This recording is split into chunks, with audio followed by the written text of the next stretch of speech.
Уважаеми колеги, бих искал да ви поканя на първата научна среща на Дружеството по интервенционална кардиология, която ще се проведе на 27 април в град Пловдив.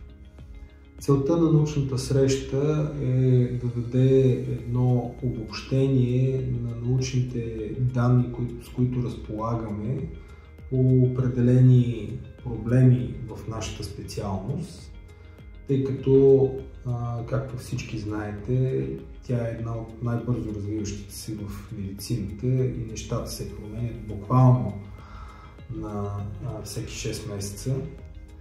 Поради това бих искал да ви поканя за присъствие, като фокуса на първата среща ще бъде оценка на коронарната физиология, лечение на бифуркационните лезии и съвременните тенденции в лечението с ТАВИ на тежка аортна стеноза.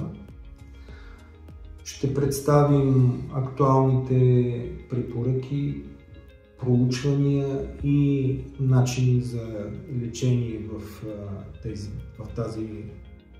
в изброените области.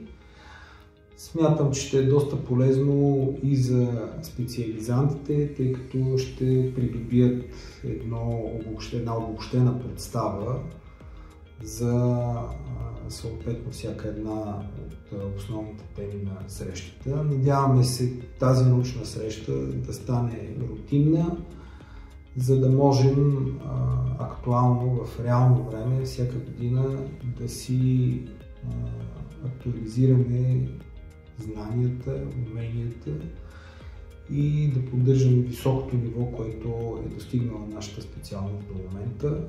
Ще ви очаквам.